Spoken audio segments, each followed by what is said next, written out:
اور سورہ نحل میں ارشاد فرمایا، بس جب موسیٰ علیہ السلام اس کے پاس ندا آئی کہ وہ جو آگ میں تجلی دکھاتا ہے بابرکت ہے، اور وہ جو آگ ارد گرد ہے، اور خدا جو تمام عالم کا پروردگار ہے پاک ہے، اے موسیٰ میں خدائے غالب ودانا ہوں۔ اور سورہ طٰہٰ میں ارشاد باری تعالیٰ ہے، جب وہاں پہنچے تو آواز آئی کہ موسیٰ میں تو تمہارے پروردگار ہوں، تو اپنی جوتیاں اتار دو، تم یہاں پاک میدان یعنی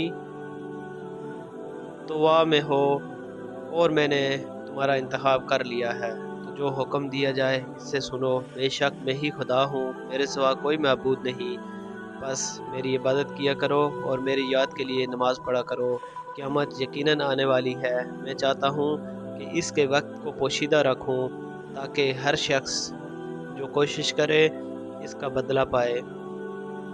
جو شخص اس پر ایمان نہیں رکھتا اور اپنی خواہش کے پیچھے چلتا ہے، کہیں تم کو اس کے یقین سے روک نہ دے، تو اس صورت میں تم ہلاک ہو جاؤ۔ مفسرین سلف اور متاحرین نے ذکر کیا ہے، جب حضرت موسیٰ علیہ السلام اس آگ کو قریب پہنچے تو کیا دیکھتے ہیں کہ وہ آگ سرسبز و شاداب درخت میں بھڑک رہی ہے، آگ میں خوب بھڑک رہی ہے، اور درخت کی ہریالی اور شادابی بھی جوبن پر ہے۔ تو آپ تعجب سے وہاں کھڑے ہو گئے۔ یہ درخت مغربی جانب پہاڑ کے کنارے پر آپ کی پوری دائیں سمت تھا، جیسے کہ اللہ تعالیٰ کا ارشاد ہے، اور تو مغربی جانب نہ تھا جب ہم نے موسیٰ علیہ السلام کی طرف نبوت کے معاملے کا فیصلہ فرمایا، اور تو حاضر ہونے والوں میں سے نہ تھا۔ موسیٰ علیہ السلام طوبیٰ نامی وادی میں تھے اور قبلہ کی طرف متوجہ تھے، اور یہ درخت مغرب کی جانب آپ کی دائیں طرف تھا۔ تو مقدس وادی طوا میں اللہ نے آپ کو پکارا، پہلے تو آپ کو اس بابرکت جگہ کی تعظیم و توقیر کے لیے اپنے جوتے اتارنے کا حکم دیا، اور وہ رات بھی خصوصی برکت والی تھی۔ اہل کتاب کے ہاں یہ بات یوں ہے کہ آپ نے اس نور کی تیزی اور ہیبت کی وجہ سے اور نظر ضائع ہونے کے خوف سے اپنا ہاتھ چہرے پر رکھ لیا، پھر اللہ نے آپ کو ان الفاظ سے مخاطب کیا، یقیناً میں اللہ ہوں، جہانوں کا پروردگار میں ہی اللہ ہوں، میرے سوا کوئی معبود نہیں، بس میری عبادت کر اور میری یاد کے لیے نماز قائم کر، یعنی میں جہانوں کا پروردگار ہوں جس کے سوا کوئی معبود نہیں، عبادت اور نماز قائم کرنا صرف میرے لیے درست ہے۔ پھر اللہ تعالیٰ نے خبر دی کہ یہ دنیا ہمیشہ رہنے کی جگہ نہیں، ہمیشہ رہنے کا گھر قیامت کے بعد والا ہے، اور وہ ضرور قائم ہوگی تاکہ ہر شخص کو اس کی اچھی اور بری کوشش کا بدلہ دیا جائے۔ اللہ تعالیٰ نے آپ کو قیامت کے لیے کام کرنے پر ترغیب دی اور اس شخص سے الگ رہنے کی تلقین کی ہے جو آخرت پر یقین نہیں رکھتا، اپنے خالق و مالک کی نافرمانی کرتا اور اپنے نفس کی خواہش پر چلتا ہے۔ پھر حضرت موسیٰ علیہ السلام کو تسلی دیتے ہوئے مخاطب کیا، جس سے اس بات کی وضاحت مقصود تھی کہ وہ اللہ ہر چیز پر قدرت رکھتا ہے، اور وہ جب کسی چیز کو کن کہتا ہے تو وہ چیز وجود میں آ جاتی ہے۔ پھر فرمایا، اے موسیٰ تیرے ہاتھ میں کیا ہے؟ یعنی کیا یہ وہی لاٹھی نہیں ہے جس کو تو پہلے سے اچھی طرح جانتا ہے، پہچاننا ہے؟ عرض کی مولا یہ میری لاٹھی ہے، اس پر ٹیک لگاتا ہوں، اس کے ساتھ میں اپنی بکریوں کے لیے پتے جاڑتا ہوں، اور اس سے کئی اور کام بھی کرتا ہوں، اور میں اس کو اچھی طرح پہچانتا ہوں۔ حکم ہوا، اے موسیٰ اس سے زمین پر پھینک دو۔ موسیٰ علیہ السلام نے پھینک دی، دیکھا تو اچانک وہ سانپ بن کر بھاگ رہا تھا۔ یہ ایک عظیم معجزہ تھا، اور اس پر واضح دلیل تھی کہ وہ ذات جو اس سے مخاطب ہے، وہ جب کسی چیز کو کہہ دے ہو جا تو وہ چیز وجود میں آ جاتی ہے۔ اہل کتاب کے ہاں یہ بات یوں لکھی ہوئی ہے کہ موسیٰ علیہ السلام اللہ سے التجا کی تھی کہ میرے سچے نبی ہونے پر کوئی دلیل اور برہان قاطع عطا کر، اگر اہل مصر مجھے جھٹلائیں تو میں یہ دلیل ان کو دکھا سکوں۔ اللہ تعالیٰ نے فرمایا کہ تیرے ہاتھ میں کیا چیز ہے؟ انہوں نے کہا یہ میری لاٹھی ہے۔ اللہ تعالیٰ نے فرمایا اس کو زمین پر پھینک۔ موسیٰ علیہ السلام نے اسے پھینکا تو اچانک سانپ بن کر بھاگ رہا تھا۔ موسیٰ علیہ السلام اس کے سامنے سے بھاگے۔ اللہ تعالیٰ نے انہیں حکم دیا اپنا ہاتھ آگے بڑھا کر سانپ کو اس کی دم سے پکڑ۔ جب موسیٰ علیہ السلام نے اسے اپنے ہاتھ میں لیا تو وہ اسی طرح آپ کے ہاتھ میں لاٹھی کی شکل اختیار کر گیا۔ دوسری آیت میں اللہ تعالیٰ نے ارشاد فرمایا اور اپنی لاٹھی کو پھینک دو۔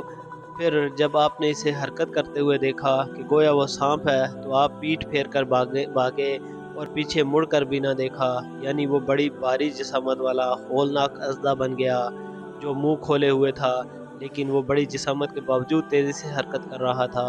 یہ سانپوں کی ایک قسم ہے جس کو جان اور جنان کہتے ہیں۔ دیکھنے میں ان کا جسم باریک ہوتا ہے لیکن حرکت کرنے میں بڑے تیز ہوتے ہیں۔ موسیٰ علیہ السلام کے سامنے یہ سانپ موٹا بھی اور تیزی سے حرکت بھی کر رہا تھا۔ جب موسیٰ علیہ السلام نے اسے دیکھا تو ڈر کر بھاگ کھڑے ہوئے، کیونکہ آپ کی بشرا اور انسانی طبیعت کا یہی تقاضا تھا۔ آپ کی بشری اور انسانی طبیعت کا یہی تقاضا تھا۔ اللہ تعالیٰ نے آپ کو پکارا، آگے آؤ اور مت ڈر، بے شک تو امن والوں میں سے ہے۔ جب موسیٰ علیہ السلام پلٹے تو اللہ نے ان کو حکم دیا کہ اس کو پکڑ اور خوف نہ کر، ہم اس کو پہلے حالت میں لوٹا دیں گے۔ کہتے ہیں آپ اس سے بہت زیادہ ڈر گئے اور آپ نے اپنا ہاتھ اپنے چوغے کی آستین میں لپیٹ کر اس کے منہ کے درمیان رکھا۔ اہل کتاب کے ہاں یہ ہے کہ آپ نے اس کی دم سے پکڑا۔ جب آپ نے اس پر اچھی طرح قدرت پا لی تو وہ پہلے کی طرح 2 شانوں والا ڈنڈا بن گیا، قدرتوں اور عظمتوں والا پاک ہے جو مشرق اور مغرب کا رب ہے۔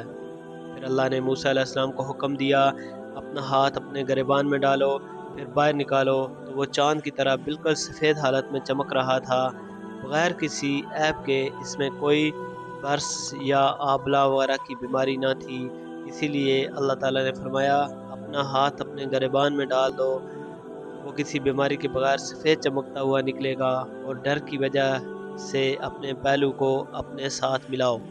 اور بعض مفسرین نے اس کا مفہوم یہ بیان کیا ہے کہ ڈر محسوس ہو تو ہاتھ اپنے دل پر رکھو، اس سے تمہارا دل مطمئن اور پرسکون ہو جائے گا۔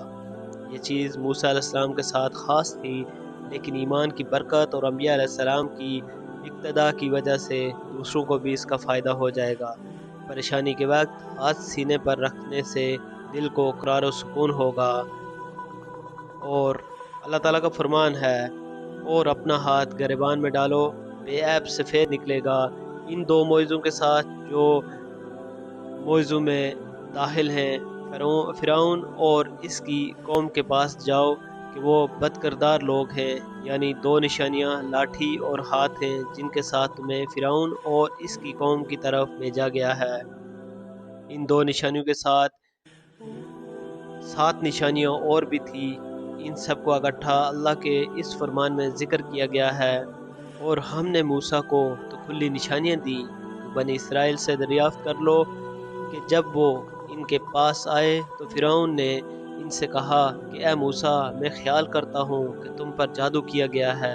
انہوں نے موسیٰ علیہ السلام نے کہا کہ تم یہ جانتے ہو کہ آسمانوں اور زمین کے پروردگار کے سوا ان کو کسی نے نازل نہیں کیا، اور وہ بھی تم لوگوں کے سمجھانے کو، اور اے فرعون، میں خیال کرتا ہوں کہ تم ہلاک ہو جاؤ گے۔ ان 9 معجزات کی تفصیل کو سورہ اعراف میں ذکر کیا گیا ہے۔ اور ہم نے فرعونیوں کو خطوں اور میووں کے نقصان میں پکڑاتا کہ وہ نصیحت حاصل کریں، تو جب ان کو آسائش حاصل ہوتی تو کہتے ہم اس کے مستحق ہیں، اور اگر سختی پہنچتی تو موسیٰ علیہ السلام اور ان کے ساتھیوں کی نحوست بتاتے، دیکھو ان کی نحوست خدا کے ہاں مقدور ہے، لیکن ان میں اکثر نہیں جانتے۔ اور کہنے لگے کہ تم ہمارے پروردگار خواہ کوئی ہی نشانی لاؤ تاکہ اس سے جادو کر دو، مگر ہم تم پر ایمان لانے والے نہیں۔ تو ہم نے ان پر طوفان اور ٹڈیاں اور جوئیں اور مینڈک اور خون کتنی کھلی ہوئی نشانیاں بھیجی، مگر وہ تکبر ہی کرتے رہے، اور تھے ہی وہ لوگ گناہگار۔